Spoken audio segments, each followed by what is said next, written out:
여러분 안녕하세요. 오늘도 큐티로 나오신 여러분 환영하고 축복합니다. 오늘은 민수기 3장과 4장의 내용입니다. 어제는 제가 실수로 1장만 하고 2장을 설명하지 않았었더라고요. 그래서 오늘 잠깐 2장도 설명하는 시간 가질게요. 민수기 2장에서는 모든 이스라엘 백성의 그 숫자가 계수되고 그 계수된 숫자 인원들이 네 방향으로 나누어져서 이스라엘 진영을 움직이게 됩니다. 그래서 이동할 때 누가 먼저 서고 누가 나중에 서고 누가 양쪽에 서는지, 그리고 중심에는 레위 지파가 하나님의 성물을 가지고 또 성소에 쓸 여러 가지 기구들을 옮기는 것을 우리가 볼 수 있었습니다. 무엇을 이야기하냐면 먼저 하나님이 모든 지파의 중심에 계셨다는 겁니다. 모든 이동의 중심이 하나님이셨고, 그리고 구름 기둥으로 하나님은 이 지파들을 모두 이끌어 가십니다. 그래서 우리의 가장 중요한 것, 우리의 중심에 누구를 모시고 있는가? 우리가 이동하며 우리가 살아가는 이 모든 삶 가운데 우리 가슴 속에 가장 중요하게 생각하는 것, 그것은 하나님의 성소가 세워져야 되는 것이고, 하나님의 만남이 우리 가운데 가장 중요하다는 것을 이 진영을 통해서 우리는 볼 수 있습니다. 또한 특별한 것은 여기서 유다 지파가 이제 메인으로 등장하게 됩니다. 인원도 유다 지파가 가장 많죠. 첫째 르우벤과 둘째 시므온과 셋째 레위는 이미 창세기부터 부모로부터 저주 같은 축복을 받게 됩니다.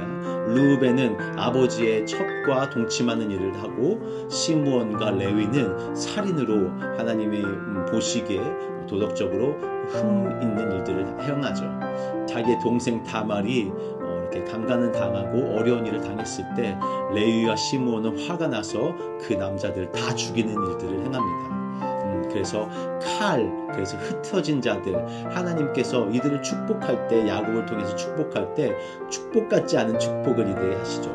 하지만 유다는 어떻습니까? 유다는 요셉이 그들의 그의 동생 베냐민을 잡으려 했을 때 자기가 자진해서 내가 대신 잡히겠다 이야기하면서 대속하는 그런 모습을 보여주었고, 그 야곱의 축복에서 어떤 축복이 나오죠? 너는 장자가 될 거야.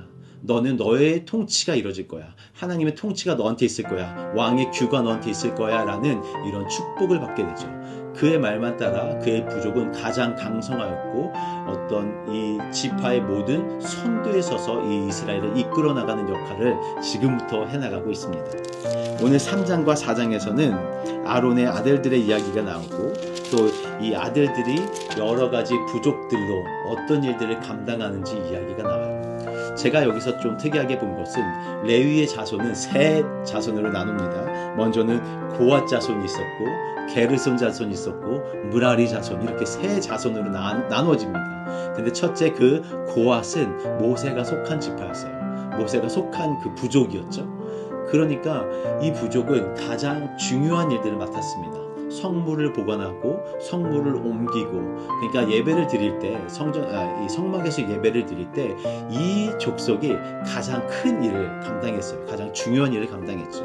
그리고 이 무라리와 게르손 족속 같은 경우에는 이제 천막을 나르게 되고, 어떤 사람들은 그 널빤지나 이거 무거운 이런 기둥들을 다 날라야 되는 일이었습니다. 그러니까 모든 일들이 구별되었다는 거예요. 이게 저한테는 좀 와닿았습니다.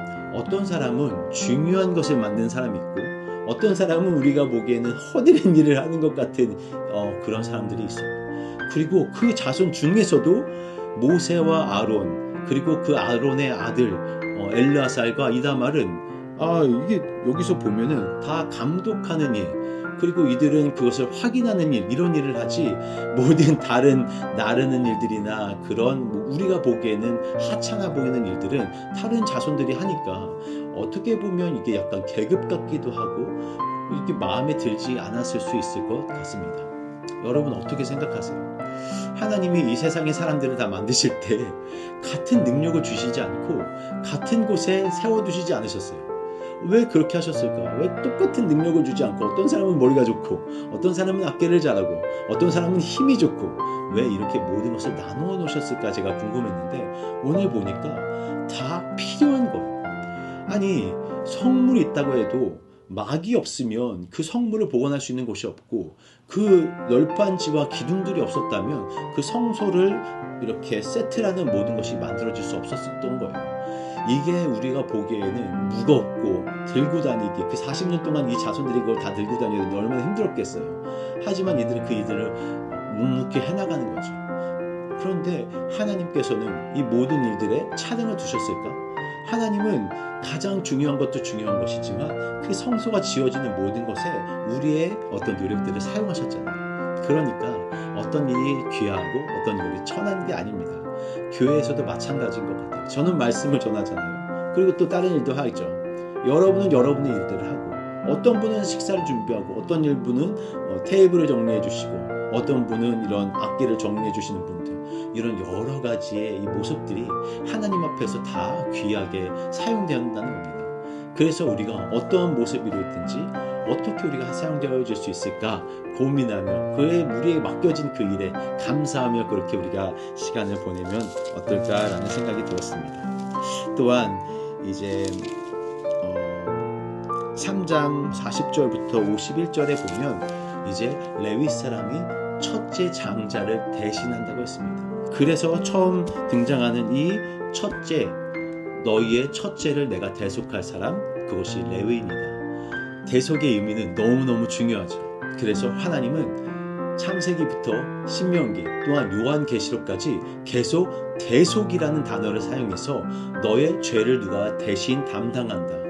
너의 그 죄악된 몸을 가리기 위해 어떤 동물이 희생되었어야 됐고 아벨의 죽음을 대신해서 셋이라는 그 자손이 나왔으며 하나님께서 그 이삭을 대신해서 수량을 준비하셨으며 그 베냐민을 위해서 유다가 대신 잡혀지는 그런 일들, 그리고 어린 양, 너희 첫째의 그 죽음의 사신이 넘어가는 유월절을 통해서 어린 양의 대속을 또한 보여주십니다. 오늘 이 말씀에서는 40절부터 51절에서는 레위인이 이스라엘 백성의 첫째를 대신한다. 그래서 이들은 나의 사람이 된다는 거예요. 대신하면 그냥 끝나는 것이 아니라 그 대속됨으로 말미암아 하나님께 드려진 사람이 된다는 겁니다. 수량이 제물로 바쳐져서 하나님의 것이 된 것입니다. 여러분, 결국 대속되는 것은 하나님의 것이 되십니다. 예수님께서 우리를 대속해서 죽으셨기 때문에 그분은 하나님의 것이 되셨습니다. 하나님이 대속되는 모든 것을 하나님의 것으로 친다고 하셨습니다. 나시린의 법, 우리가 이제 볼 것이지만 그 나시린도 마찬가지예요. 그가 이제 독주를 마시지 않고 나에게 드려졌기 때문에 그 나시린은 나의 것이라고 말씀하시는 거거든요. 여러분은 하나님의 것입니까? 여러분은 여러분의 삶을 누군가를 대신해서 살고 계십니까? 그러면 여러분의 삶은 하나님의 것인 거예요. 하나님이 여러분을 보내셨잖아요. 이 세상 사람들의 구원을 위해서 우리가 보내진 거예요. 예수님을 하나님께서 보냈듯이 우리가 하나님의 일을 위해서 보내진 겁니다. 그러니까 여러분, 오늘 사실 때 우리가 어떻게 살아야 할까요? 하나님의 보냄받은 사람으로서의 삶을 사시기 원하고, 또한 오늘 말씀처럼 여러분 각자의 역할이 있습니다. 여러분은 여러분의 가정에서, 교회에서, 그리고 직장에서, 여러분의 삶의 터전에서 어떤 역할을 감당하고 계십니까? 그것이 사람이 보는 것이 아니라 하나님의 보시기 어떠한지, 하나님의 나라를 이루는데 여러분은 어떤 파트가 될지를 한번 고민하시고 생각하시면서 내게 주어진 이 일에 감사하며 오늘 하루를 또 보내시기를 기도하고 축복합니다. 감사합니다.